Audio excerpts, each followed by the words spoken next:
With PlayStation having its 30th anniversary coming up over the horizon here, and basically the day before I posted this video, I just want to sit back and just talk about the games that I grew up on and, you know, the memories that Sony has given me, and not talk about all the drama they're causing and how they want to take away all the gamer rights and how they want to, like, just destroy the industry. But let's talk about all the good memories from when I was younger. So, starting with the PlayStation 1, some of the games that I grew up on, which, now that I think about it, I think the second one I probably should not have touched, but the first one is Armored Core. It's what sparked a lot of people to fall in love with mechs and battles and stuff of that nature.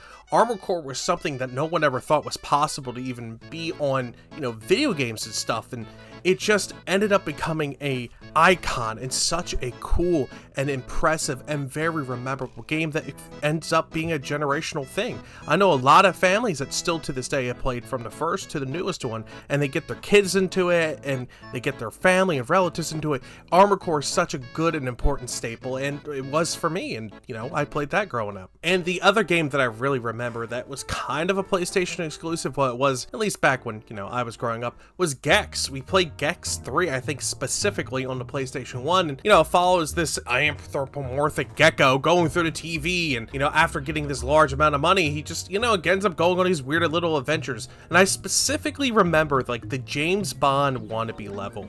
For some reason, that music stuck in my head and stands out to me, as well as this level that's kind of like Looney Tune inspired. But Gex is kind of well, it really is a more mature series, and I probably should not have played that when I was younger, but, you know, it is what it is. It's cute, it's funny, it had a bunch of different levels, and, you know, really cute platformer on the PlayStation. Now, moving on to the PlayStation 2 era, while I was more so the GameCube era and kind of guy when growing up, my brother had a PlayStation 2, and then when I got older and really got into playing and collecting video games, I got a PlayStation 2.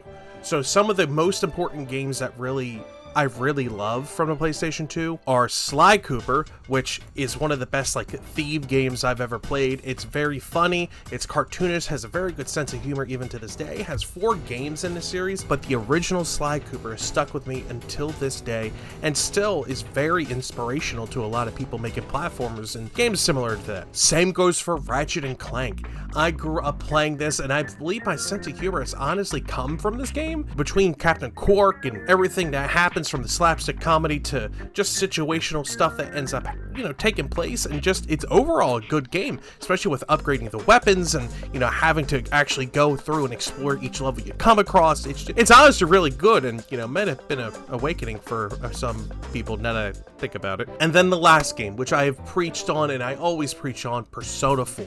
The game that has really changed my life, the game that has inspired me to become who I am today, and same for other people. I know I'm not the only one when it comes to this, but it's such a great series. All the Personas, even 1, 2, 3, 4, 5, and, you know, the spin-offs, all the games have been amazing. And Persona 4 is my favorite one out of all of them. And thank God we're getting Persona 4 Revival. I cannot wait to see what happens with that. Now onto the PS3. While I did get this late because I played the Wii a lot and I owned the Wii, I did get a PS3 near the end of the cycle going into the PS4. But I did play a lot of games from Borderlands and stuff of that nature, but exclusively like PlayStation games. One of my favorites was Yakuza Dead Souls, and I kind of regret getting rid of it, especially with how expensive it is. But think about it, the Yakuza main cast is just fighting zombies and going through this very well written story, and it is an offshoot, and some might call the ugly stepchild of the Yakuza series, which I really love it. It was solid and it was funny. I don't see why people didn't like it, and it's gone into infamy now, and it's, you know, expensive if you want a physical copy, but it's a really good game and I thoroughly enjoyed it. I had fun. I mean, look at the stuff beside me. And then I'm speaking of another fun one, Katamari Damacy Forever. Like, this game is just pure fun. It's happiness,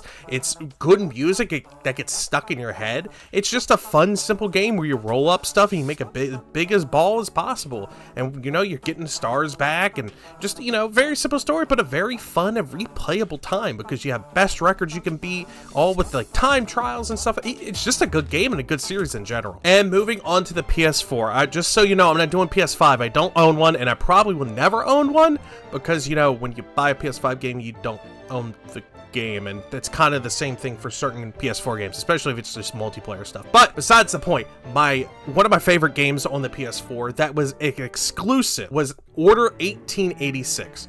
is a very good steampunk time, you know, back in the 1880s. It really has an amazing concept, still looks very good to even this day. Unfortunately, it just kind of never went anywhere, and you could beat the game in like 4 hours, if that. I thoroughly enjoyed it. I really loved it. And honestly, I might go back and play it on stream just so I can have it fully completed and maybe make a video out of it. I don't know. But honestly, it's really good. You have famous, like, actual historical people in there, like Nikola Tesla is the one that takes care of the weapons for the guys. Like, it's really cool. And, you know, bringing in the mythological, like, werewolves and vampires and stuff like that. It's honestly a really good concept, and I hope maybe someone will pick it up or at least continue off the idea. And I will end this video on something that was a PlayStation exclusive, Persona 5. I mean, Royal's out on different platforms, and same for Persona 4 Golden, but Persona 5 was just a PlayStation launch, and it was so good. I remember going to GameStop for the collector's edition. I was the only one that got it, and I remember buckling that thing up in my Ford F-150, treating it like a little baby, and taking it home. Persona 5 has a lot of good music. Honestly, between the Persona 4 and Persona 5, the PS5 soundtrack's better in my opinion, but 4 is still better game overall. And Persona 5 is what kind of helped it shoot into popularity, especially with modern audiences in the video game world. So if you ever get a chance, pick up that. It's a very good starter for an RPG, and you know, Persona games are just fun in general, and same for the spin-offs. So once again, happy birthday, Sony. Congratulations on your 30 years, and for, you know, 23 years of actually supporting the gamers and really enjoying your fan base. And God knows what the future has in store for us because of all the games that we don't own, but that's beside the point. Hey, if you got any favorite games from Sony, comment them down below. I'm really curious on what your favorite Sony exclusive or Sony games you played growing up. I do love hearing those stories, and I love hearing about it from everyone. So let me know what you guys think. And yeah, this is just a quick little video, just some game recommendations I want to give to you, and I will see you all later. Bye-bye!